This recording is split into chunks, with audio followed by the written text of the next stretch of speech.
السلام علیکم لسنرز۔ پھپھو نے اسے فنکشن کے لیے کپڑے بنا کر دیے تھے، خود ساتھ جا کر اسے اس کی پسند کا ڈریس دلوایا تھا۔ یہ اور بات کہ اس پسند میں صرف اس کا نام شامل تھا، ورنہ ڈریس پسند انہوں نے ہی کیا تھا۔ اس کے پسند کے سادہ سادہ سے لباس انہیں اچھے نہیں لگ رہے تھے۔ ان کا پسند کیا ہوا آف وائٹ لباس اسے بہت بھاری لگ رہا تھا، لیکن انہوں نے اسے ڈانٹ کر چپ کروا دیا تھا۔ میرا نکاح تھوڑی ہے پھپھو۔ انہیں پیمنٹ کرتا دیکھ کر وہ منمنائی تو انہوں نے اسے گھور کر دیکھا۔ ایسے کپڑے تو لڑکیاں شادی بیاہ میں بڑے شوق سے پہنتی ہیں۔ تمہارا دماغ خراب ہو گیا ہے جو اتنا ہلکا سا کام تمہیں اوور لگ رہا ہے۔ دیکھنا کتنا سجے گا یہ رنگ تم پر۔ اور اب جب وہ پھپھو کا دلوایا لباس پہن کر تیار ہوئی تو سبھی نے اس کی تعریف کی۔ عام دنوں میں وہ جتنے سادہ سے انداز میں رہا کرتی تھی، اس کے بعد یہ چینج سبھی کو بہت اچھا لگ رہا تھا۔ فنکشن کا ارینجمنٹ لان میں کیا گیا تھا۔ امی مہمانوں کی طرح بیٹھی بیٹی کو میزبانی کے فرائض ادا کرتے ہوئے دیکھ رہی تھی۔ وہ سمین کے پاس اسٹیج پر جا رہی تھی، تب درمیان میں ہی بھابھی نے اسے آواز دے کر روک لیا۔ وہ اپنے ساتھ کھڑی ایک خاتون کا اس سے تعارف کروا رہی تھی۔ یہ میری کزن ہے، جرمنی میں رہتی ہیں، آج کل پاکستان آئی ہوئی ہیں۔ اور تہمینہ باجی، یہ دانیہ ہے، عاصم کی ماموزاد بہن۔ اس نے ان کی طرف ہاتھ بڑھایا تو انہوں نے بڑی خوش اخلاقی سے اس کا ہاتھ تھام لیا۔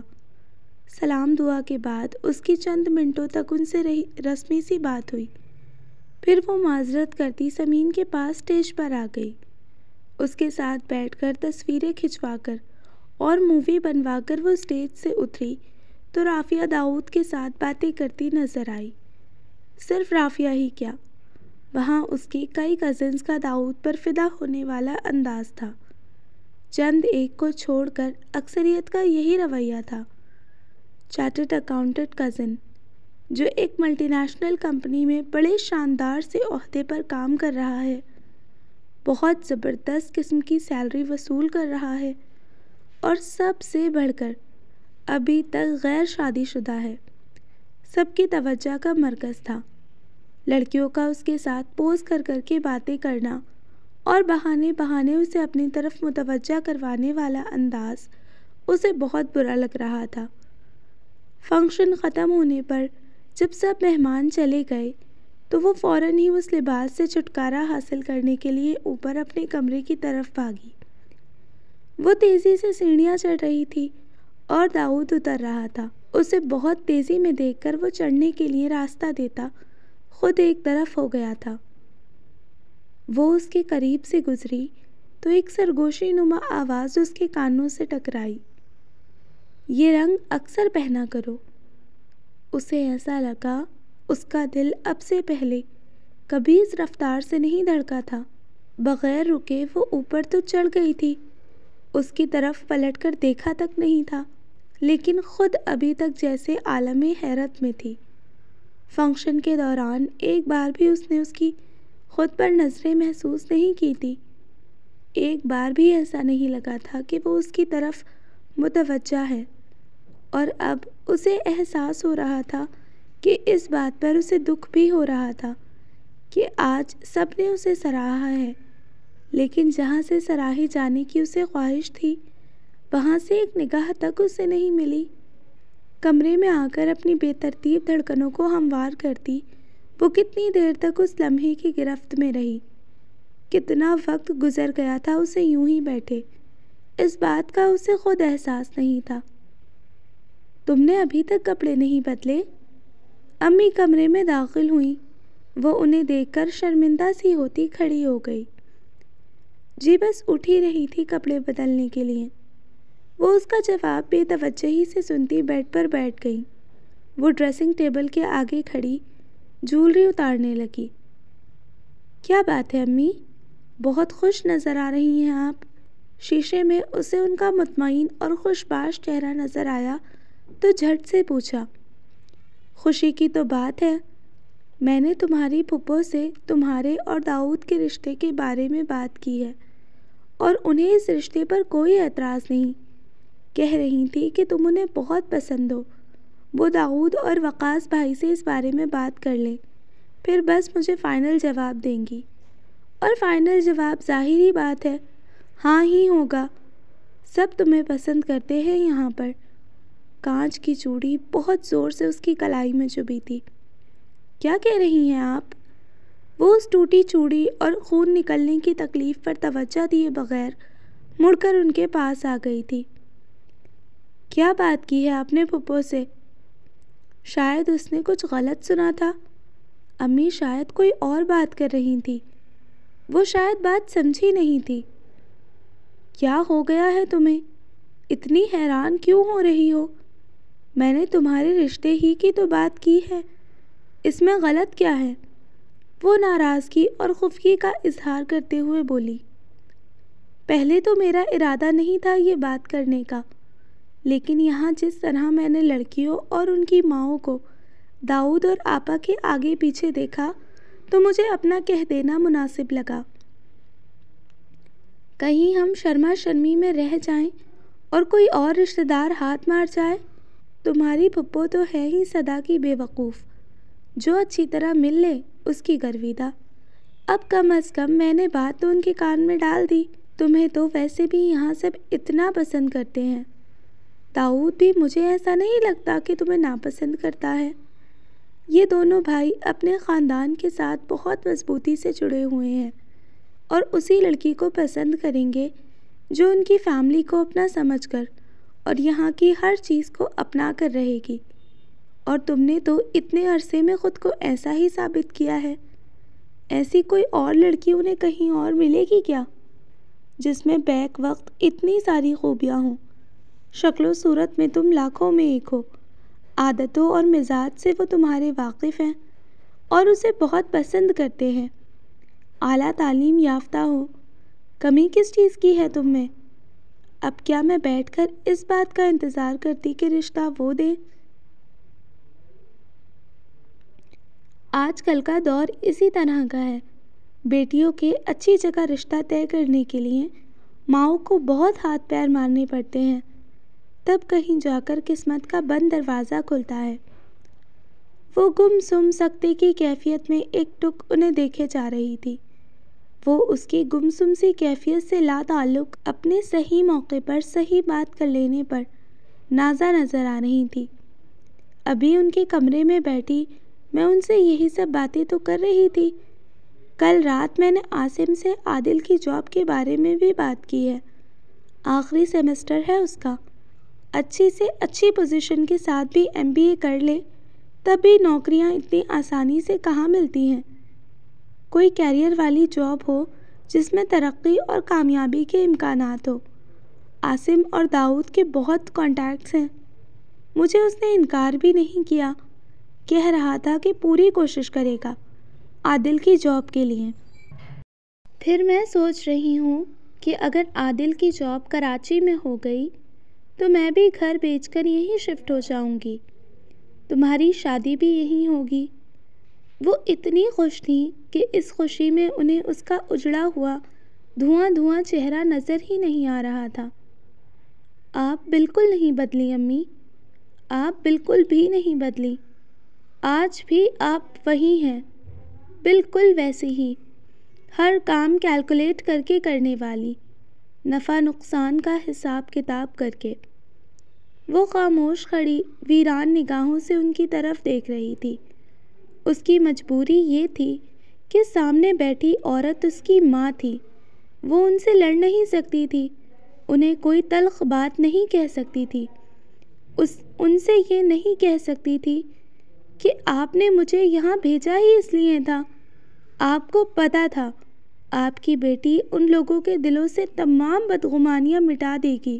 آپ کی بچھائی بساط پر میں ایک مہرہ تھی، آپ کی بچھائی بساط پر میں ایک مہرہ تھی، آپ نے سب چالیں سوچ سمجھ کر چلی، سب فائدہ نقصان ذہن میں رکھ کر۔ اس کا پورا وجود سراپائے احتجاج بنا ہوا تھا، وہ شکوہ بھری نگاہوں سے ان کی طرف دیکھ رہی تھی۔ امی اس کی خاموشی پر دھیان دیے بغیر واش روم میں چلی گئیں۔ اس کی سمجھ میں نہیں آ رہا تھا کل وہ اس گھر کے مکینوں کا سامنا کس طرح کرے گی، اور وہ شخص جو اس کی خوبیوں کا معترف ہے، اسے اپنی ماں کی جیسی عادتیں رکھنے والی شخصیت قرار دیتا ہے، کل وہ اسے دیکھ کر نفرت سے منہ پھیر لے گا۔ یہ سب ان ماں بیٹی کی چالاک ذہنیت تھی، سب کچھ ان کے پلان کا حصہ تھا۔ اسے اپنا کیا ایک ایک کام یاد آ رہا تھا، وہ سب جو اس نے خلوص اور محبت میں کیا تھا، لیکن جسے اب مکاری اور اداؤں کے جال میں پھنسانا قرار دیا جائے گا۔ وہ اب کیوں کر کسی کو یقین دلا پائے گی کہ میں کوئی ڈرامہ نہیں کر رہی تھی؟ میں یہ ضرور چاہتی تھی کہ آپ سب لوگ مجھے اپنا سمجھیں، اچھا سمجھیں، لیکن یہ میری ایک سادہ اور معصوم سی خواہش تھی، اس کے پیچھے کوئی مقاصد نہیں تھے۔ اس نے نادانستگی میں وہ سب کچھ کیا جو امی چاہتی تھی۔ تب تو داؤد نے ایسا کچھ نہیں سوچا ہوگا، لیکن اب جب پھپھو اسے سب کچھ بتائیں گی تو ضرور سوچے گا، اور اب جب وہ اس بارے میں سوچے گا تو وہ اس کے سامنے کس طرح کی لڑکی ثابت ہوگی۔ اپنی بھولی بھالی اور معصوم شکل کو وہ کس کس طرح استعمال کرنے کی کوشش کر رہی تھی۔ زندگی میں پہلی مرتبہ اسے اپنے اس حسین چہرے سے گھن آئی۔ اس کا دل چاہا کہ وہ اس خوبصورت چہرے پر تیزاب پھینک دے تاکہ یہ اس قابل نہ رہے کہ اس کی خوبصورتی کو کیش کروایا جا سکے۔ اسے یاد آیا ابھی تھوڑی دیر پہلے وہ داؤد کی کزنز کو اس کے آگے پیچھے پھرتا دیکھ کر بڑے تمسخرانہ انداز میں ہنسی تھی۔ وہ انہیں حقارت اور تمسخر سے دیکھتے وقت اپنی طرف دیکھنا بھول گئی تھی۔ اس کی وہ سب کزنز دانیہ ظفر سے بہت بہتر تھیں، اس سے لاکھ گنا بہتر۔ وہ صرف اسے پسند ہی تو کر رہی تھی، ان کی خواہش یہی تو تھی کہ یہ خوبرو بندہ ہمیں مل جائے، لیکن اپنی اس خواہش کی تکمیل کے لیے انہوں نے کوئی گیم نہیں کھیلا تھا، کوئی پلاننگ نہیں کی تھی، خود کو بہت اچھا بنا کر اس کے سامنے پیش نہیں کیا تھا۔ ان میں سے کسی کی ماں نے دکانداری نہیں کی تھی، جبکہ اس کی ماں نے دکانداری ہی تو کی تھی۔ بیٹی کی خوبیاں گاہک کے سامنے رکھ کر، اس کی چمک دمک دکھلا کر، وہ ڈریسنگ ٹیبل کے شیشے میں خود کو دیکھے چلی جا رہی تھی۔ اس کی آنکھوں سے آنسو گر رہے تھے۔ امی نے غصے کے اظہار کے طور پر صبح اس سے کوئی بات نہیں کی تھی، وہ خود بھی بالکل خاموش تھی۔ داؤد انہیں ایئرپورٹ چھوڑنے جا رہا تھا، وہ بہت مشکلوں سے خود کو گھسیٹ کر کمرے سے باہر لائی تھی۔ اسے لگ رہا تھا کہ وہ ایک دم بالکل بے وقت اور حقیر ہو گئی ہے۔ اس میں پھپھو کا سامنا کرنے کی ہمت نہیں تھی، داؤد کی طرف دیکھنے کا حوصلہ نہیں تھا، لیکن پھر بھی وہ ان سب کا سامنا کر رہی تھی۔ داؤد نے ایک بار بھی براہ راست اس کی طرف نہیں دیکھا تھا۔ اس سے نظریں ملائے بغیر امی کو پورچ ہی میں خدا حافظ کہہ کر وہ پھپھو کے ساتھ واپس اندر آ گئی تھی، اور پھر ان سے تھکن کا بہانہ بنا کر دوبارہ کمرے میں چلی گئی۔ اس کا کمرے سے باہر نکلنے کا دل نہیں چاہ رہا تھا، دل چاہ رہا تھا کہ وہ کہیں غائب ہو جائے، دوبارہ ان سے کبھی نہ ملے، لیکن جو وہ سوچ رہی تھی ایسا ہونا ناممکن تھا۔ کہیں چلے جانا اور غائب ہو جانا اس کے بس کے باہر تھا۔ سمین اسے لنچ کے لیے بلانے آئی تھی۔ مجھے بھوک نہیں لگ رہی، اس سے نظریں چراتے ہوئے اس نے آہستگی سے کہا۔ بھوک کیسے نہیں لگ رہی؟ خوشی میں میری بھوک ختم ہونی چاہیے تو بات سمجھ آتی ہے۔ آپ کی بھوک کو کیا ہوا ہے؟ اس نے اسے ہاتھ پکڑ کر اٹھا دیا۔ صرف سویٹ ڈش کھا لیجیے گا، چلیں تو صحیح، سب انتظار کر رہے ہیں کھانے پر۔ وہ اسے کمرے سے گھسیٹ لائی۔ وہ سمین کے ساتھ آ کر ڈائننگ ٹیبل پر بیٹھ گئی۔ کھانا کھاتے ہوئے سبھی آپس میں کل کے فنکشن کے حوالے سے کچھ نہ کچھ گفتگو کر رہے تھے۔ وہ سر جھکائے اپنی پلیٹ میں چمچ چلا رہی تھی۔ تمہاری طبیعت تو ٹھیک ہے دانیہ؟ پتہ نہیں اس کے چہرے پر ایسی کیا چیز نظر آئی تھی جس نے پھپھو کو یہ سوال کرنے پر مجبور کیا تھا۔ جی پھپھو، اس نے مختصر جواب دیا۔ ہاں، کچھ بجھی بجھی سی لگ رہی ہے دانیہ، میرا خیال ہے کل کی تھکن کا اثر ہے۔ انکل نے پھپھو سے کہا تو سمین ایک نظر اس پر ڈال کر ان سے بڑے شوق اور شگفتہ سے انداز میں بولی، تھکن نہیں ہے پاپا؟ اصل میں کل یہ خوبصورت بہت لگ رہی تھی، ضرور کسی کی نظر لگی ہے انہیں۔ انکل سمین کے کمنٹس پر مسکرا دیے تھے۔ وہ خود کو موضوع گفتگو بنتا ہوا نہیں دیکھنا چاہتی تھی۔ اس نے چاہا کہ وہ خود پر خوش گفتاری اور خوش اخلاقی کا ملمہ چڑھا کر روزانہ کی طرح سب سے باتیں کرے۔ کھانے کے بعد پھپھو نے اس کے کمرے میں آ کر دوبارہ اس کی طبیعت کے بارے میں پوچھا تھا۔ وہ شاید یہ سمجھ رہی تھی کہ وہ اپنی بیماری چھپا رہی ہے۔ ان کی تشویش اور محبت اس کی آنکھوں میں آنسو لے آئے تھے۔ پھپھو، میں آپ کی بیٹی کیوں نہیں؟ کاش میں آپ کی بیٹی ہوتی، یا پھر میری امی آپ کے جیسی اچھی ہوتی۔ میں خود اپنی نظروں سے گر گئی ہوں پھپھو، خود سے نظریں ملانے کے قابل نہیں رہی۔ اس کا دل چاہا کہ وہ ان کے گلے لگ کر دھاڑے مار مار کر روئے۔ میں بالکل ٹھیک ہوں پھپھو، چہرے پر بڑی مشکلوں سے تھوڑی سی مسکراہٹ لاتے ہوئے یہ بات اس نے کہی تھی۔ شام میں وہ بھابھی اور سمین کے ساتھ لان میں بیٹھی ہوئی تھی۔ داؤد نے باہر آ کر بھابھی کو ان کا فون آنے کی اطلاع دی اور پھر فوراً ہی واپس مڑ گیا۔ اس کے انداز میں بہت عجلت تھی۔ بھابھی فون سننے چلی گئی تھی۔ سمین اس کے ساتھ کل کا فنکشن ڈسکس کرنے میں مصروف تھی۔ اسے سمین کی باتوں میں کوئی دلچسپی محسوس نہیں ہو رہی تھی۔ بہت بے دلی سے وہ اس کی باتیں سن رہی تھی۔ بھابھی کافی دیر بعد واپس آئیں۔ سمین کا خیال صحیح تھا، تمہیں واقعی نظر لگی ہے، اور یہ نظر کس کی تھی یہ ابھی ابھی مجھے پتہ چلا ہے۔ کرسی پر بیٹھتے ہوئے انہوں نے اسے مخاطب کیا، بہت شرارتی سے انداز میں۔ آپ کا انداز بڑا مشکوک سا ہے بھابھی، صاف صاف بتائیں کس کا فون تھا؟ سمین نے بے تابی اور بے صبری سے پوچھا تو وہ اس کی بے تابی پر مسکراتی ہوئی گویا ہوئی۔ تہمینہ باجی کا تھا، انہیں عثمان کے لیے ہماری دانیہ دل و جان سے پسند آ گئی ہے۔ ماتھا تو خیر میرا کل ہی ٹھنکا تھا جب انہوں نے بڑی دلچسپی سے دانیہ کے بارے میں مجھ سے پوچھا تھا، پھر خود ہی مجھ سے اصرار کروا کر اس سے تعارف حاصل کرنا چاہا تھا۔ انہوں نے مسکراتے ہوئے اس کی طرف دیکھا۔ تمہیں یاد ہے نا دانیہ، کل میں نے تمہیں ایک خاتون سے اپنی کزن بتا کر تعارف کروایا تھا، گرین ساڑی پہنی ہوئی تھی انہوں نے اسے یاد دلانے کی کوشش کی اور اسے کیونکہ پہلے ہی یاد آ چکا تھا اس لیے فوراً سر ہلا دیا۔ دانیہ آپی کو بعد میں یاد دلاتی رہیے گا، پہلے مجھے ساری باتیں بتائیں، کیا کہہ رہی تھی وہ؟ تفصیل سے بتائیں۔ سمین کا جوش و خروش دیکھنے سے تعلق رکھتا تھا۔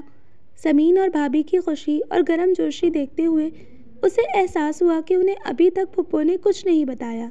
اب کی بار وہ پاکستان آئی ہی اسی ارادے سے تھی۔ بڑی فکر ہے انہیں بھائی کی شادی کی۔ عثمان نے بھی تو لڑکی پسند کرنے کا اختیار کلی طور پر بہن کو دے رکھا ہے، بھابھی سمین سے کہہ رہی تھی۔ اس کی خاموشی محسوس کی تو سمین سے گفتگو موقوف کر کے وہ اس کی طرف متوجہ ہوئی۔ برلن میں رہتی ہیں تہمینہ باجی، ان کے شوہر کی وہیں جاب ہے، بس 2 ہی بہن بھائی ہیں، تہمینہ باجی اور عثمان۔ والدین کا ان کے کئی سال ہوئے انتقال ہو چکا ہے، اب کراچی میں عثمان اکیلا رہتا ہے۔ بہت اچھا سلجھا ہوا لڑکا ہے، مہذب اور تعلیم یافتہ۔ اس کی خاموشی کا انہوں نے یہی مطلب لیا کہ شاید وہ ہچکچا رہی ہے، اس لیے از خود ہی اسے تمام تفصیلات سے آگاہ کرنے لگی۔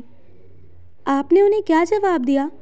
اس سے پہلے کہ وہ دانیہ کو مزید ہسٹری سنانا شروع کرتی، سمین نے پوچھا۔ ایسے میں کیا جواب دیتی؟ میں نے ان سے یہی کہا ہے کہ میں امی سے بات کر لوں، امی مومانی اور دانیہ سے پوچھ لیں، اگر سب کو یہ رشتہ پسند آتا ہے تو پھر آپ باقاعدہ پرپوزل لے آئیے گا۔ کل فنکشن میں آئے تھے نا عثمان بھائی؟ سمین نے بھابھی سے پوچھا۔ ہاں آیا ہوا تھا، اب یہ نہیں معلوم کہ یہ نظر بہن صاحبہ کی تھی یا بھائی کی، جو ہماری سویٹ سی دانیہ کو اتنی بری طرح لگی ہے۔ دیکھو کیسی چپ چپ اور اداس سی لگ رہی ہے۔ بھابھی کا جواب حسب توقع تھا۔ اب آپ یقیناً یہ جاننا چاہ رہی ہوں گی کہ موصوف دیکھنے میں کیسے ہیں؟ سمین نے اس کی طرف جھک کر رازداری سے دریافت کیا۔ بیچاری مشرقی لڑکی شرما رہی ہے، چلے میں خود ہی بتا دیتی ہوں، بلکہ میرا خیال ہے بھابھی بتا دیں، آخر ان کے کزن صاحب ہیں۔ انہیں ان کی ہائٹ، ناک نقشہ وغیرہ سب ازبر ہوگا۔ سمین اس وقت مکمل طور پر شرارتی موڈ میں تھی۔ بہت خوشگوار سے انداز میں اس کے ساتھ چھیڑ چھاڑ کرتی وہ بہت خوش لگ رہی تھی۔ رات کا کھانا بغیر بھوک کے سب کے ساتھ بیٹھ کر اس نے کھایا۔ کھانے کے فوراً بعد ہی وہ کمرے میں آ گئی تھی۔ بھابھی کی کزن شاید بہت ہی جلدی میں تھی۔ اگلے روز صبح صبح ان کا فون دوبارہ آ گیا۔ اس بار پھپھو نے ان سے بات کی تھی۔ اس وقت لاؤنج میں صرف وہ اور پھپھو ہی بیٹھے ہوئے تھے۔ ان کی گفتگو کے دوران وہ وہیں بیٹھی ہوئی تھی۔ پھپھو نے نہ انہیں ہاں کہی تھی اور نہ بلکہ اپنی بھاوت سے پوچھ کر جواب دینے کی بات کہی تھی۔ وہ فون بند کر چکی تو وہ اٹھ کر ان کے پاس آ گئی۔ آپ کو یہ رشتہ کیسا لگ رہا ہے پھپھو؟ انہوں نے اس سوال پر تعجب سے اسے دیکھا۔ میرا مطلب ہے بھابھی تو بہت تعریف کر رہی تھی، آپ کی کیا رائے ہے؟ اس کا انداز بے جھجک سا تھا۔ انہیں ایک پل کے لیے تو اس کا خود اپنے رشتے کے بارے میں اس طرح بات کرنا پسند نہیں آیا۔ پھر فوراً ہی اپنی سوچ کو فرسودہ اور پرانے زمانے کی قرار دے کر وہ اس کی طرف متوجہ ہوئیں۔ عثمان بہت اچھا لڑکا ہے، تعلیم یافتہ ہے، جاب بھی اس کی بہت اچھی ہے، عادت کا بھی اچھا ہے۔ ویسے عادتوں کا صحیح سے پتہ تو اس وقت چلتا ہے جب کسی سے رشتہ جوڑا جاتا ہے، لیکن بظاہر اس میں کوئی خرابی نہیں۔ انہوں نے اسے سنجیدگی سے جواب دیا۔ تمہاری کیا مرضی ہے؟ تمہیں کیسا لگا یہ رشتہ؟ انہوں نے اس کی دلچسپی اس رشتے میں محسوس کر لی تھی، اس لیے اسے کریدا۔ پھپھو، شادی کبھی نہ کبھی تو کرنی ہی ہوتی ہے۔ مجھے یہ رشتہ اچھا لگ رہا ہے۔ لمبی چوڑی سسرال میں میرا گزارا نہیں ہو سکتا۔ مجھے تو نند، دیور اور جیٹھ جیٹھانی وغیرہ کے نام سن کر ہی کوفت ہونے لگتی ہے۔ ساری زندگی رشتے نبھاتے رہو اور یہاں تو کوئی ہے ہی نہیں۔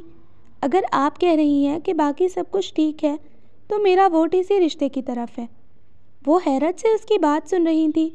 انہیں شاید یقین نہیں آ رہا تھا کہ رشتوں سے بیزاری کا اظہار دانیہ کر رہی ہے، جو یہاں سب کے ساتھ اتنی محبت سے رہتی ہے۔ آپ لوگوں کی بات دوسری ہے۔ آپ لوگ کوئی میرے سسرال والے تھوڑے ہی ہیں۔ آپ لوگوں سے محبت اس وجہ سے ہے کہ آپ میری پھپھو ہیں اور باقی سب آپ کے حوالے سے مجھے عزیز ہیں۔ لیکن میں سچ کہہ رہی ہوں پھپھو، مجھے سسرالی جھمیلوں سے الجھن ہوتی ہے۔ وہاں پنڈی میں بجوں کی اتنی لمبی سسرال ہے، وہ سسرالی رشتے نبھا کر ختم ہو گئی ہیں۔ بچوں کا حال دیکھ کر ہی میری یہ خواہش ہے کہ مجھے زیادہ لوگوں میں نہ رہنا پڑے۔ وہ ان کے چہرے پر پھیلی حیرت کو بھانپتے ہوئے خود ہی اپنے رویوں کی وضاحت کرنے لگی۔ ویسے تو کبھی نہ کبھی مجھے کراچی سے واپس پنڈی جانا ہی پڑ جاتا۔ اب اگر میری شادی کراچی میں ہو گئی تو میں آپ کے قریب ہی رہوں گی، آپ سے جلدی جلدی مل سکوں گی۔ بس آپ ان سے یہ کہہ دیجیے گا کہ شادی میں کم از کم 1 سال بعد کروں گی۔ ابھی عادل کی جاب کا مسئلہ ہے، تب تک تو شہود کی پڑھائی اور گھر کے اخراجات کا مجھے ہی سوچنا ہے۔ وہ بہت دوستانہ سے انداز میں ان سے ساری باتیں ڈسکس کر رہی تھی۔ اس کے یہ بات شروع کرنے پر جو انہیں بے باکی اور بدلحاظی کا احساس ہوا تھا وہ ختم ہو چکا تھا۔ انہیں ایسا لگ رہا تھا وہ انہیں اپنا دوست سمجھ کر بالکل اسی طرح باتیں کر رہی ہے جس طرح انسان دوستوں کے ساتھ کیا کرتا ہے، اور دوست بزرگ بن کر نصیحتیں نہیں کیا کرتے۔ اس کی بھی وہی خواہش ہے جو اکثر لڑکیوں کی ہوا کرتی ہے، بس میں اور میرا شوہر، تیسرا کوئی فرد نہیں۔ اپنے گھر میں بہت سے بہن بھائیوں کے ساتھ خوشی خوشی محبت سے رہ لیں گی، لیکن سسرال میں 2-3 افراد بھی انہیں بڑا خاندان اور وبالی جان نظر آتے ہیں۔ وہ اپنی خامی کا خود اعتراف کر رہی تھی، وہ اسے کیا ٹوکتی۔ ہم لوگ تو تمہارے بارے میں کچھ اور ہی سوچ رہے تھے، لیکن خیر، اگر تمہاری یہی مرضی ہے تو پھر ٹھیک ہے۔ میں پنڈی فون کر کے نگین سے اس بارے میں بات کر لوں، پھر ہی تہمینہ کو کوئی جواب دیا جائے گا۔ وہ آہستگی سے کہتی ہوئی اس کے پاس سے اٹھ گئی۔ نہ اس نے پوچھا نہ انہوں نے بتایا کہ وہ لوگ اس کے بارے میں کچھ اور کیا سوچ رہے تھے۔ اسے پھپھو کی مروت برتنے والی اس ادا پر ہنسی آئی۔ جو سوچ صرف اس کی امی کی تھی، اس میں خود کو بھی شامل کر کے انہوں نے اسے فرد واحد کی سوچ سے بدل کر 2 لوگوں کی سوچ میں تبدیل کر دیا تھا۔ اس سے قبل کہ پھپھو پنڈی فون کرتی، اس نے خود امی کو فون کر لیا۔ بہت سنجیدگی سے اس نے انہیں اپنے لیے آئے اس رشتے کے بارے میں بتایا۔ کیا جاب کرتا ہے ردا کا کزن؟ وہ ان کے سوال کا مطلب اچھی طرح سمجھ گئی تھی۔ وہ بندے کی حیثیت، مرتبے اور مالی پوزیشن کا اندازہ کرنا چاہتی تھی۔ اگر اس کا سٹیٹس پھپھو کی فیملی سے اونچا ہے تو وہ ایک پل کے لیے بھی یہ بات نہیں سوچیں گی کہ ابھی 2 روز پہلے وہ نن سے اس کے بیٹے کا رشتہ مانگ چکی ہیں اور بغیر کسی ہچکچاہٹ کے اس دوسرے رشتے کو قبول کرنے کے لیے آمادہ ہو جائیں گی۔ ایک طنزیہ مسکراہٹ اس کے لبوں پر بکھری تھی ان کا یہ سوال سن کر۔ بہت اچھی جاب ہے اس کی، سیلری بھی بہت اچھی ہے، لیکن داؤد کے ساتھ اگر مقابلہ کیا جائے تو شاید اس سے آدھی تنخواہ ہوگی۔ تنخواہ کے ساتھ دیگر مراعات بھی اتنی شاندار نہیں جتنی داؤد کو میسر ہیں۔ پوسٹ بھی اس کے جتنی اونچی نہیں، ملکوں گھومنے کے وہ مواقع بھی نہیں جو داؤد کو حاصل ہیں، سوشل سرکل بھی داؤد کے جتنا وسیع نہیں، اور تاجروں، صنعت کاروں اور اعلیٰ افسروں کے ساتھ کانٹیکٹس بھی داؤد کے جیسے نہیں۔ مختصر یہ کہ داؤد کے مقابلے میں ہر معاملے میں اس کے مارکس داؤد سے کم آئیں گے، لیکن اس کے باوجود میں اس رشتے کے حق میں ہوں، اور یہ رشتہ اگر کسی وجہ سے نہیں بھی ہو سکا تب بھی داؤد وقاص کے ساتھ میں کبھی بھی اور کسی بھی قیمت پر شادی نہیں کروں گی۔ میں دنیا کے کسی بھی مرد کے ساتھ شادی کر لوں گی مگر اس کے ساتھ نہیں، اور یہ میرا اٹل فیصلہ ہے۔ اس کا انداز اتنا قطعیت لیے ہوئے تھا کہ وہ جواب میں کچھ بھی نہیں بول سکی۔ اس کے لہجے میں ضد تھی، سرکشی تھی، منمانی تھی، ایسے جیسے اب وہ کسی کی بات نہیں مانے گی۔ ان سے بات کرنے کے بعد کتنی دیر تک وہ چپ چاپ بیٹھی رہی تھی۔ زندگی میں پہلی مرتبہ اس نے ان کے ساتھ اس لہجے میں بات کی تھی۔ اس وقت وہ خاموش بیٹھی اس لہجے کی بدصورتی پر افسردہ ہو رہی تھی۔ پھپھو کی امی سے رات میں بات ہوئی تھی۔ اسے یہ تو نہیں معلوم تھا کہ ان کی امی سے کیا بات ہوئی، لیکن اس نے انہیں اگلے روز تہمینہ باجی کو فون کرتے ضرور دیکھا تھا۔ انہوں نے تہمینہ باجی کو باقاعدہ رشتہ لے کر آنے کی دعوت دی تھی، ساتھ میں عثمان کو بھی بلوایا تھا۔ شاید وہ یہ چاہتی تھی کہ دانیہ عثمان کو دیکھ لے۔ شام میں وہ میرال کے ساتھ بیٹھی ٹی وی دیکھ رہی تھی جب داؤد بڑے غصیلے موڈ میں وہاں آیا۔ تمہارے امتحان سر پر ہیں اور تم بجائے پڑھنے کے بیٹھ کر ٹی وی دیکھ رہی ہو، اس نے درستگی سے میرال سے کہا۔ اس نے اسکرین سے نظریں ہٹا کر ایک نظر اس پر اور پھر ایک نظر میرال پر ڈالی جو ہمیشہ دوستوں کی طرح رہنے والے چاچو کو بلا وجہ غصے میں آتا دیکھ کر سہم گئی تھی۔ ڈانٹ کھا کر رونے والی شکل بنائے وہ وہاں سے اٹھ گئی تو وہ خود وہیں بیٹھ گیا اور اس کے پاس پڑا ریموٹ کنٹرول اٹھا کر چینل تبدیل کر دیا۔ الادین اور اس کے جادوئی چراغ کی کہانی دیکھنے کی عمر میں عرصہ ہوا گزار چکا ہوں۔ اسکرین پر نظریں مرکوز کیے یہ طنزیہ جملہ بولا گیا تھا۔ وہ بغیر کوئی جواب دیے خاموشی سے وہاں سے اٹھ گئی۔ سیڑھیوں کی طرف جاتے اسے ریموٹ کے بہت زور سے پٹکے جانے اور پھر ٹی وی بند کیے جانے کی آواز آئی۔ اس نے مڑ کر اس کی طرف نہیں دیکھا تھا۔ پھر رات گئے تک وہ اسی چڑچڑے پن کا مظاہرہ کرتا نظر آیا۔ سب سے زیادہ شامت سمین، میرال اور شارم کی آئی ہوئی تھی، جن کا قصور صرف اتنا تھا کہ وہ اس سے عمر میں چھوٹے تھے۔ بات بے بات اس نے کئی بار سمین کو میرال کو جھڑکا تھا۔ آپ کو کیا ہوا ہے داؤد بھائی؟ سمین نے آخر ہمت کر کے پوچھ ہی لیا۔ کیا ہوا ہے مجھے؟ وہ آنکھیں نکالے برہم سے انداز میں بولا۔ لگتا ہے آج آفس میں کسی سے لڑائی ہوئی ہے اور اس کا غصہ گھر والوں پر اتارا جا رہا ہے۔ اتنے تلخ اور بدمزاج ہو رہے ہیں۔ جو ڈش آج بھابھی نے پکائی ہے بالکل اسی جیسے۔ سمین نے سامنے باؤل میں رکھے قیمہ بھرے کریلوں کی طرف اشارہ کیا تو عاصم بھائی اس کی تشبیہ پر مسکرا دیے، جبکہ وہ مزید غصے میں آ گیا۔ کھانے کی میز پر اس وقت عاصم بھائی، سمین، داؤد اور دانیہ موجود تھے۔ باقی لوگ ابھی کھانے کی میز پر نہیں آئے تھے۔ ہاں، پاگل ہو گیا ہوں میں، بلا وجہ غصہ آ رہا ہے مجھے۔ وہ ایک جھٹکے سے کرسی سے اٹھا اور پیر پٹکتا ڈائننگ روم سے باہر نکل گیا۔ پیچھے سمین اسے آوازیں دیتی رہ گئی۔ میں نے تو یوں ہی مذاق کیا تھا۔ داؤد بھائی تو ناراض ہو گئے۔ اسے بھائی کا بغیر کھانا کھائے اٹھ جانا بہت تکلیف پہنچا رہا تھا۔ وہ فوراً ہی اس کے پیچھے گئی تھی اسے منانے اور واپس بلانے کے لیے۔ اس نے کھانا کھانے سے انکار کر دیا تھا۔ وہ روزانہ کی طرح رات میں پھپھو کے کمرے میں ان کے ساتھ باتیں کرنے کے ارادے سے آئی تو داؤد ان کے ساتھ بیٹھا نظر آیا۔ ان کے پاس بیڈ پر بیٹھا وہ بڑے رازدارانہ انداز میں کوئی بات کر رہا تھا۔ اسے آتا دیکھ کر وہ یکدم ہی لب بھینچ کر بالکل خاموش ہو گیا۔ پھپھو نے اسے بیٹھنے کی آفر کی، لیکن ان کے چہرے سے صاف ظاہر تھا کہ اس وقت وہ کوئی بہت ضروری بات کر رہے ہیں۔ اور اس نے انہیں ڈسٹرب کر دیا ہے۔ اس نے انکار کیا تو انہوں نے زیادہ اصرار بھی نہیں کیا۔ کمرے میں واپس آ کر وہ آنے والے دن کے بارے میں سوچنے لگی۔ کل پھپھو نے رات کے کھانے پر تہمینہ باجی کو انوائٹ کر رکھا تھا۔ ان کے انداز سے تو لگ رہا تھا کہ وہ کل ہی ہاں کروا کر جائیں گی۔ اگلے روز اس نے آفس سے چھٹی لی تھی۔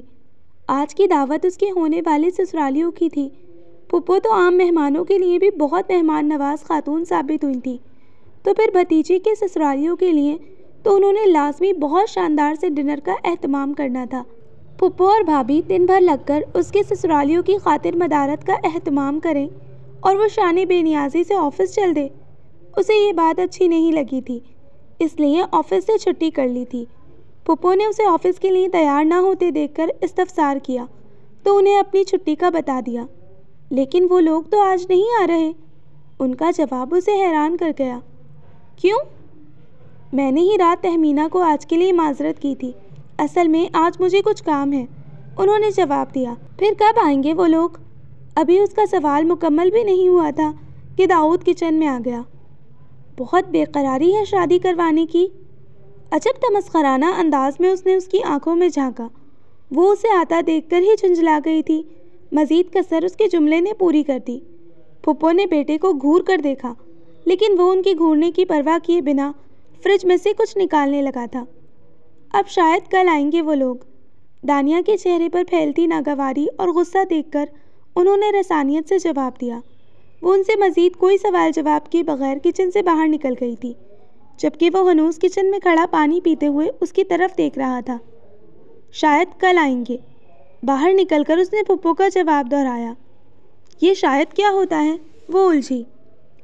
آئیں گے یا نہیں آئیں گے، ان دونوں باتوں کے بیچ یہ شاید کہاں سے ٹپک پڑا؟ شام تک وہ اسی بات پر الجھی رہی تھی۔ سمین کو ندا سے کوئی کام تھا، وہ کالج میں اس کے ساتھ پڑھتی تھی۔ اکثر پڑھائی کے حوالے سے ان دونوں کو ایک دوسرے کی ضرورت پڑ جایا کرتی تھی۔ چچا کے گھر جا رہی ہوں میں، آپ چلیں گی میرے ساتھ؟ سمین نے اس سے پوچھا۔ چچا کا گھر قریب ہی تو تھا، لیکن شاید اس وقت ہلکا ہلکا سا اندھیرا پھیلتا دیکھ کر وہ اکیلے جانا نہیں چاہ رہی تھی۔ وہ سمین کے ساتھ جانے کے لیے اٹھ گئی تھی۔ چچا کے گھر پہنچ کر سمین تو ندا کے ساتھ مصروف ہو گئی، جبکہ وہ سحر اور چچی کے ساتھ باتیں کر کے سمین کے فارغ ہونے کا انتظار کرنے لگی۔ ابھی انہیں آئے تھوڑی ہی دیر ہوئی تھی کہ اسے داؤد اندر آتا نظر آیا۔ ایک نظر اس پر ڈال کر وہ وہیں لاؤنج میں ہی فواد کے ساتھ بیٹھ کر باتیں کرنے لگا۔ بیچ بیچ میں چچی اور سحر سے بھی اس کی ہلکی پھلکی گفتگو جاری تھی۔ چچی نے اسے سحر کے رشتے کے بارے میں بتایا تو وہ اس سے بولا، اچھا تمہیں بھی شادی کی جلدی ہو رہی ہے؟ یہ بھی کا کیا مطلب ہے داؤد بھائی؟ اور کس کس کو شادی کی جلدی ہے؟ فواد نے ہنستے ہوئے پوچھا۔ یہی آج کل کی لڑکیوں کو۔ اور کس کو؟ جسے دیکھو جلد سے جلد شادی کروانے کے شوق میں مبتلا ہے۔ پہلے لڑکیاں اپنے شادی بیاہ کے ذکر پر شرمایا جایا کرتی تھیں، اب تو وظیفے پڑھ پڑھ کر جلدی سے جلدی شادی ہو جانے کی دعائیں مانگا کرتی ہیں۔ وہ استہزائیہ انداز میں ہنسا۔ فواد بھی اس کی کمنٹس پر ہنسنے لگا تھا، جبکہ سحر ان جملوں کا برا مان گئی۔ میں نے کوئی وظیفہ نہیں پڑھا اور نہ ہی مجھے شادی کا شوق ہے۔ وہ کچھ دیر تو یہ باتیں برداشت کرتی رہی، مگر پھر یہ سوچ کر کہ جب تک وہ یہاں بیٹھی رہے گی وہ اس پر اسی طرح طنزیہ فقرے اچھالتا رہے گا، گھر واپسی کے لیے اٹھ کھڑی ہوئی۔ تمہیں تو ابھی دیر لگے گی، میں چلتی ہوں۔ وہ نسبتاً الگ تھلگ سے صوفے پر ندا کے ساتھ سر جوڑ کر بیٹھی ہوئی سمین سے مخاطب ہوئی اور پھر سب کو خدا حافظ کہہ کر گھر سے باہر نکل آئی۔ باہر سرد ہوا کے جھونکوں نے اس کا استقبال کیا۔ ابھی تھوڑی دیر پہلے اس کی چچی اور سحر کے ساتھ کراچی کے اس غیر متوقع سرد موسم پر گفتگو ہو رہی تھی۔ وہ لوگ اس سرد موسم کو بہت انجوائے کر رہے تھے۔ کبھی کبھار سالوں میں ہی تو ایسا موسم یہاں آتا ہے۔ آج کل تو ہم لوگ کراچی میں بیٹھ کر مری کے موسم کا مزہ لے رہے ہیں۔ سرد ہوا سے بچنے کے لیے دونوں ہاتھ سینے پر باندھ کر تیز تیز چلتے اسے سحر کا موسم کے حوالے سے کہا گیا جملہ یاد آیا۔ پتہ نہیں جو موسم سب لوگوں کو بہت اچھا لگ رہا تھا وہ اسے کیوں اچھا نہیں لگ رہا تھا۔ یہ خوبصورت موسم بھی اس کی بیزاری اور اداسی کو دور نہیں کر پایا تھا۔ اسے احساس ہوا نہ اسے یہ سرد ہوا کے جھونکے خوشگوار سی سردی کا احساس دلا رہے ہیں، نہ آسمان پر چمکتا 14ویں کا چاند اسے دلکش لگ رہا ہے، نہ درخت، نہ پھول، نہ ہوائیں اسے کچھ اپیل نہیں کر رہا تھا، اور اپنی اداسی کی وجہ وہ دانستہ سمجھنا نہیں چاہتی تھی۔ خود اپنے آپ سے وہ اس وجہ کو چھپا لینا چاہتی تھی۔ اپنے پیچھے اسے کسی کے قدموں کی چاپ سنائی دی۔ اس سے پہلے کہ وہ مڑ کر دیکھتی، وہ قدم قدم اس کے برابر آ کر اس کے ساتھ چلنے لگا۔ سر اٹھا کر دیکھے بغیر وہ اسے اس کے مخصوص پرفیوم کی وجہ سے پہچان گئی تھی۔ یہ خوشبو اس کے لیے اتنی مانوس ہے کہ وہ اس کی طرف دیکھے بغیر اسے پہچان گئی۔ اس بات پر خود اپنے آپ سے ہی وہ خفا ہو گئی۔ سنا ہے شادی کے لیے آپ کو ایک عدد لاوارث بندے کی تلاش ہے، وہ جس کے آگے پیچھے کوئی نہ ہو، نہ ماں باپ، نہ بہن بھائی۔ آہستہ آواز میں لیکن بڑے کڑکدار انداز میں کہا گیا تھا۔ وہ سر اٹھا کر دیکھے بغیر جس طرح پہلے چل رہی تھی اسی طرح چلتی رہی، بنا جواب میں کچھ بولے۔ اور سننے میں تو یہ بھی آیا ہے کہ آپ کو سسرالی رشتے زہر لگتے ہیں، اسی لیے آپ ایک انجانے اور اندیکھے شخص کا رشتہ قبول کرنے کے لیے تیار ہو گئی، محض اس وجہ سے کہ وہ اپنے گھر میں اکیلا رہتا ہے۔ حالانکہ کچھ عرصے پہلے تک آپ کو ایک ایسا گھر جہاں بہت سے لوگ تھے اور بہت سے رشتے تھے آئیڈیل لگا کرتا تھا۔ آپ کو وہ گھر اپنا ہی گھر لگا کرتا تھا۔ سوچ کی اس اچانک تبدیلی کو کیا نام دیا جائے؟ قول اور فعل کا تضاد، یا پھر مجھ سے پیچھا چھڑانے کی ایک احمقانہ سی کوشش؟ اس طنزیہ جملے کے اختتامی حصے نے اسے قدرے مشتعل کر دیا تھا۔ اپنے انتہائی پرسنل معاملات کے بارے میں نے آپ سے کوئی رائے نہیں مانگی۔ میں شادی کس سے کر رہی ہوں اور کیوں کر رہی ہوں، یہ سراسر میرا ذاتی معاملہ ہے۔ مجھے کوئی رائے دینے کے لیے تمہاری اجازت درکار بھی نہیں ہے۔ طنزیہ انداز ترک کر کے وہ بھی غصے میں آ گیا تھا۔ اور تمہارے ذاتی معاملوں کی کیا بات ہے؟ مجھ سے کسی بھی طرح تمہاری جان چھوٹ جائے، چاہے اس کے لیے تمہیں چراغ دین کے 8 بچوں کی سوتیلی اماں ہی کیوں نہ بننا پڑ جائے، تم وہ رشتہ بھی خوشی خوشی قبول کر لو گی۔ وہ اس کی طرف دیکھتا ہوا غرایا۔ اپنا نام گھر میں کام کرنے والے مالی کے ساتھ جوڑے جانے پر اس نے طیش کے عالم میں اس کی طرف دیکھا۔ وہ سامنے دیکھتا بہت غصیلے انداز میں چل رہا تھا۔ اس کے دیکھنے کو محسوس کر لینے کے باوجود اس نے اس کی طرف نہیں دیکھا۔ اس کے گھر میں بھی تمہیں سسرالی رشتوں کی جھنجھٹ میں نہیں پڑنا پڑے گا۔ صرف اس کے معصوم سے بچے ہی تو ہوں گے وہاں پر، اور سوتیلے بچے غالباً سسرالی رشتہ داروں کی فہرست میں نہیں آتے۔ آج کل وہ ہے بھی دوسری شادی کے چکر میں۔ کہو تمہارے لیے وہاں کوشش کروں؟ اس کا انداز استہزائیہ تھا، بلکہ کسی حد تک آمیز تھا، ایسے جیسے وہ جان بوجھ کر اسے اشتعال دلانا چاہ رہا ہو۔ آپ انتہائی فضول باتیں کر رہے ہیں، مجھے افسوس ہو رہا ہے آپ کی ان بیہودہ باتوں پر۔ تم دوسروں کے جذبات کا جس طرح چاہے مذاق اڑا لو، تمہیں پورا حق حاصل ہے، اور جواب میں کوئی اف تک نہ کرے۔ صرف یہی ہے نا کہ میں نے فلمی ہیروز کی طرح کوئی 3rd کلاس قسم کے ڈائلاگ نہیں بولے تھے، باقی تو کوئی کمی نہیں تھی میرے خلوص میں۔ وہ اس کی بات پر بڑے جارحانہ انداز میں اس کی طرف گھوما۔ اب کی بار وہ جواب میں کچھ نہیں بولی تھی، اس کی طرف دیکھا تک نہیں تھا، جبکہ وہ خود مسلسل اسی کو دیکھ رہا تھا۔ کیوں کر رہی ہو تم یہ بے وقوفانہ حرکتیں؟ کیا مل رہا ہے تمہیں یہ سب کر کے؟ اس کے چہرے پر بکھری اداس سی خاموشی نے اسے جارحانہ انداز ترک کر کے نرمی اختیار کرنے پر مجبور کیا تھا۔ تم مجھ سے کیوں بھاگ رہی ہو دانیہ؟ ایسا کیا ہو گیا ہے جو تمہیں مجھ سے دور بھاگنے پر مجبور کر رہا ہے؟ اس کی اس نرمی بھرے سوال نے اسے بری طرح نروس کر دیا تھا۔ جو بات وہ کسی بھی قیمت پر اس کے ساتھ ڈسکس نہیں کرنا چاہتی تھی، وہ خود بخود اس بات کا سرا پکڑنے لگا تھا۔ اس نے اپنے قدموں کی رفتار بڑھا کر اس سے آگے ہو جانا چاہا۔ میری بات کا جواب دو تم۔ اس کا ہاتھ پکڑ کر روک لیا اور خود بھی رک گیا۔ میں آپ سے کوئی بات نہیں کرنا چاہتی، مجھے گھر جانا ہے۔ اس نے اپنا ہاتھ چھڑانے کی کوشش کی۔ سڑک پر تماشا بن رہا ہے۔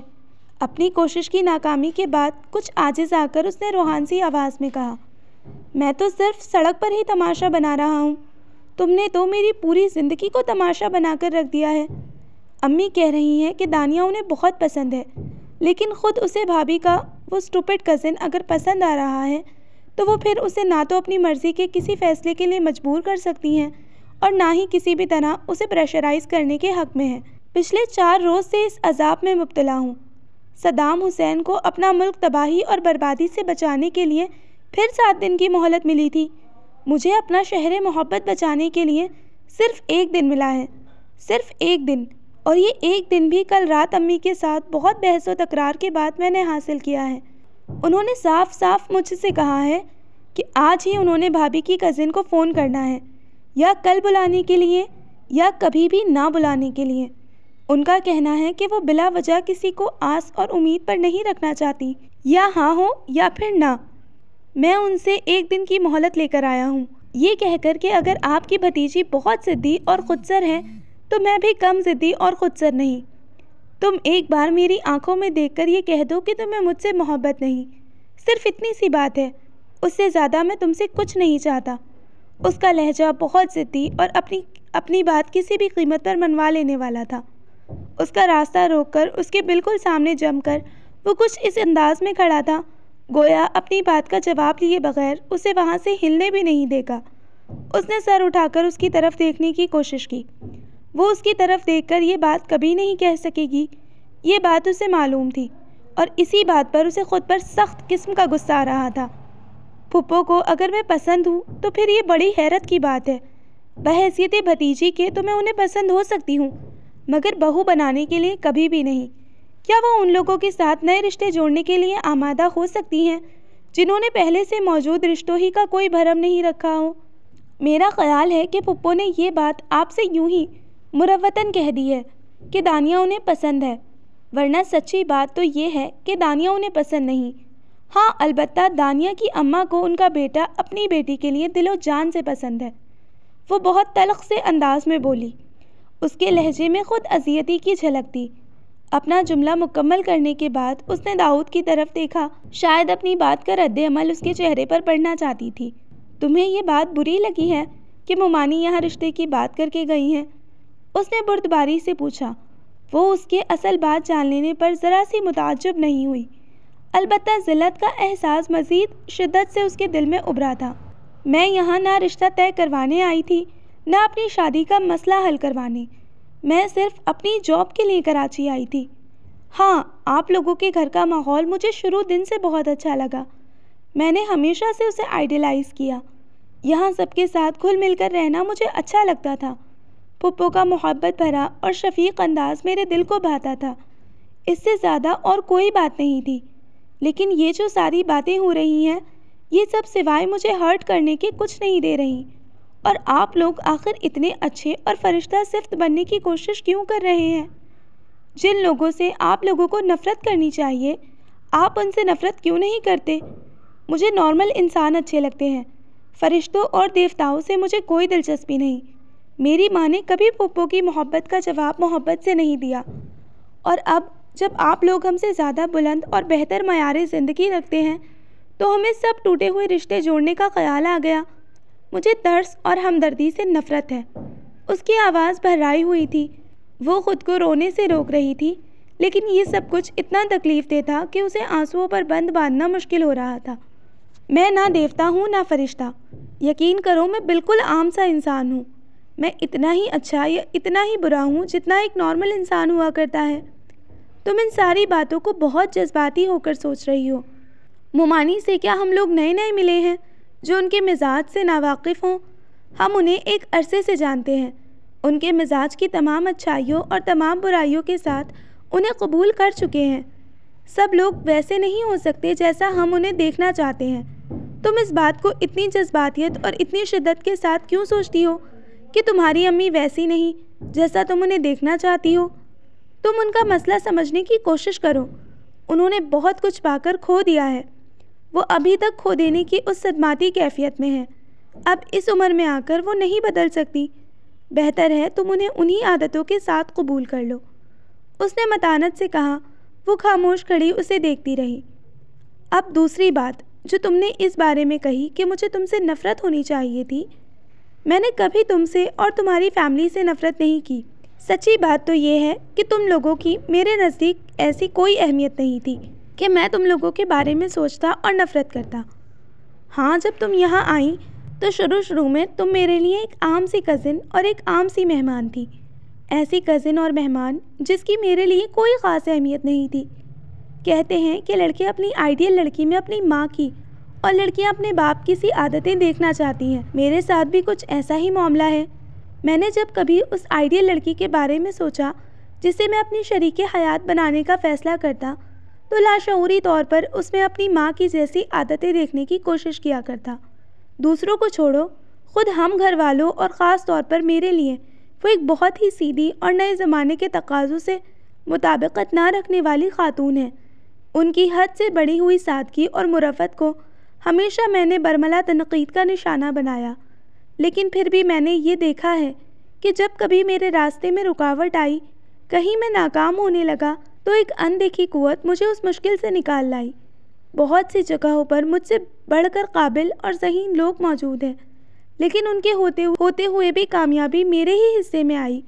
میں نے آج تک کبھی ان کے منہ پر یہ بات قبول نہیں کی، لیکن میں جانتا ہوں کہ ہم بہن بھائیوں نے جہاں جہاں اور جو کامیابیاں بھی حاصل کی ہیں، ان سب کے پیچھے ہماری ماں کی اچھائیاں اور نیکیاں ہی کار فرما ہیں۔ تم بہت سی باتوں میں ان کے جیسی ہو۔ پہلی مرتبہ تمہیں اہمیت دینے پر میں اس وقت مجبور ہوا تھا جب تم نے سمین کی ایک غیر اخلاقی حرکت کو بڑی اعلیٰ ظرفی کے ساتھ اگنور کر دیا۔ وہی دن تھا جب سے میں نے تمہارے بارے میں مختلف انداز سے سوچنا شروع کیا۔ ہر گزرتے دن کے ساتھ تمہاری شخصیت میرے سامنے واضح ہوتی چلی گئی۔ اگرچہ تم پوری کی پوری امی جیسی نہیں ہو، وہ تمہاری طرح ضدی نہیں، وہ تمہاری طرح جذباتی اور جلد باز بھی نہیں۔ ان میں صبر، تحمل اور برداشت بہت زیادہ ہے، لیکن پھر بھی بعض باتوں میں تم کچھ انہی کے جیسی ہو۔ وہ بہت رسانیت اور سنجیدگی کے ساتھ کہہ رہا تھا۔ اس کا ہاتھ اس نے چھوڑ دیا تھا، لیکن وہ دونوں ابھی بھی اسی طرح سڑک کے کنارے پر کھڑے ہوئے تھے۔ سمین کے نکاح کے اگلے روز تمہاری غیر معمولی خاموشی اور خفگی کی میں یہ وجہ سمجھا کہ تمہیں ممانی کا عاصم بھائی اور مجھ سے عادل کے جاب کے بارے میں بات کرنا اچھا نہیں لگا۔ جس لڑکی کو صرف اتنی سی بات بہت بڑا احسان نظر آتی ہو کہ میں یا عاصم بھائی اسے اس کے آفس تک ڈراپ کر دیں، وہ اس بات کو کس طرح پسند کر سکتی تھی کہ بھائی کی جاب کے لیے ہمارا احسان لے؟ لیکن پھر جس طرح تم نے آنن فانن رشتہ قبول کیا اور شادی کے لیے آمادہ نظر آنے لگی، اس نے مجھے چونکا دیا۔ مجھے احساس ہوا کہ بات یہ نہیں، اصل بات شاید کچھ اور ہے۔ پھر میں امی کے پاس گیا۔ انہوں نے کہا کہ وہ آج کل میں مجھ سے شادی کے بارے میں میری رائے لینے والی تھی، اور یہ کہ خود ممانی بھی اس بارے میں اپنی پسندیدگی کا اظہار کر کے گئی ہیں، لیکن تمہارا انٹرسٹ اس دوسرے رشتے میں ہے، تو پھر ظاہر سی بات ہے وہ تمہیں مجبور نہیں کر سکتی۔ امی کو تمہارے اس فیصلے پر بہت دکھ ہوا تھا۔ جو باتیں تم سوچ رہی ہو وہ ہم میں سے کسی نے تمہارے بارے میں کبھی نہیں سوچی۔ پلیز اس طرح کی احمقانہ سی جذباتیت میں مبتلا ہو کر اپنے لیے اور میرے لیے مشکلات پیدا مت کرو۔ بہت نرمی اور رسانیت سے وہ اسے سمجھانے کی کوشش کر رہا تھا۔ کیا واقعی سب مجھے اتنا عزیز رکھتے ہیں، مجھ سے اتنا پیار کرتے ہیں، لیکن میں اتنی اچھی تو نہیں ہوں؟ وہ اچانک ہی رو پڑی تھی۔ ان گزرتے دنوں میں اس نے خود کو بہت حقیر اور کمتر محسوس کیا تھا۔ اپنے گزشتہ ایک ایک عمل اور ایک ایک بات پر وہ ان گزرے دنوں میں شرمندہ ہوئی تھی، خود اپنے آپ کو وضاحتیں دیتی رہی تھی۔ اس گھر کے محبت بھرے ماحول نے مجھے اچھا بنا دیا، ورنہ مجھ میں کوئی خوبی نہیں سوائے اس کے کہ میرے لیے زندگی میں سب سے اہم چیز محبت ہے۔ یہ بہت شدت سے مجھے اپنی طرف کھینچتی ہے، اور یہاں مجھے ہر جگہ محبت ہی محبت نظر آئی۔ اس محبت نے مجھے باندھ لیا، مجھے بہت اچھا بنا دیا۔ میں دولت پرست نہیں، مجھے بڑے بڑے مکانات اور قیمتی گاڑیوں کی چاہ نہیں۔ میرے لیے انسانوں کی اچھائی اور برائی ناپنے کا پیمانہ دولت نہیں۔ میں لوگوں کے رویوں میں خلوص ڈھونڈتی ہوں۔ آپ کو میں بہت اچھا انسان سمجھتی ہوں، اس کی وجہ آپ کا اسٹیٹس نہیں۔ جو عادتیں آپ میں ہیں وہی سب ہوتی، لیکن آپ کہیں کوئی بہت معمولی سے جاب کر رہے ہوتے، میں تب بھی آپ کو اتنا ہی اچھا سمجھتی جتنا اب سمجھتی ہوں۔ وہ اسی طرح روتے ہوئے بولی۔ اس کی یہ بات سن کر اس کے لبوں پر اچانک ہی بہت خوشگوار اور شوق سی مسکراہٹ بکھری تھی۔ شکر ہے آخر کار تمہارے منہ سے میرے لیے کوئی تو تعریفی جملہ نکلا۔ کتنی دیر سے میں تمہاری تعریفیں کیے چلے جا رہا ہوں، اور جب ہم کسی کی تعریف کرتے ہیں تو دل ہی دل میں توقع کر رہے ہوتے ہیں کہ ہمیں بھی جوابی تعریف سے نوازا جائے گا۔ ویسے تمہارے جملے سے مجھے تھوڑا سا اختلاف ہے۔ اگر تم یوں کہتی کہ میں تب بھی آپ ہی سے محبت کرتی تو بہت زیادہ خوبصورت اور زیادہ سچی لگتی۔ اس کا یہ برجستہ اور شوق سا انداز اس کے لبوں پر بھی مسکراہٹ لے آیا۔ اس کی آنکھوں سے آنسو گر رہے تھے اور لبوں پر مسکراہٹ تھی۔ داؤد نے اس منظر کو بہت دلچسپی سے دیکھا۔ کبھی تم نے بہت تیز بارش میں اچانک ہی دھوپ نکلتے دیکھی ہے؟ وہ ایک دم جھیپ سی گئی۔ بے اختیار اس نے اپنے آنسو صاف کیے اور فوراً ہی چلنا شروع کر دیا۔ چند لمحے پہلے تک تو احساس نہیں ہوا تھا، لیکن اب یہ سوچ کہ وہ سڑک پر اس کے عین سامنے کھڑے ہو کر روئی ہے اسے کچھ شرمندہ سا کر گیا۔ اسے چلتا دیکھ کر وہ بھی اس کے ساتھ چلنے لگا تھا۔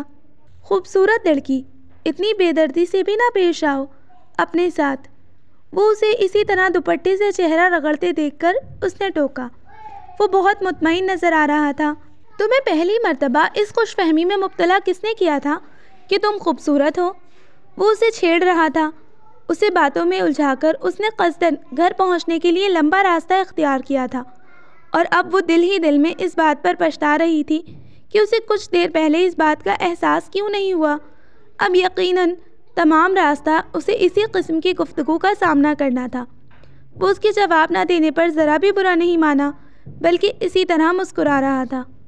تمہاری وہ فیوریٹ ہارر مووی میں 2 مرتبہ دیکھ چکا ہوں، اور 2 مرتبہ دیکھنے کے باوجود بھی میری سمجھ میں یہ نہیں آیا کہ اس میں ڈرنا کہاں تھا۔ سوچ رہا ہوں اب اس کی ایک DVD خرید لوں اور پھر تیسری مرتبہ اسے تمہارے ساتھ دیکھوں۔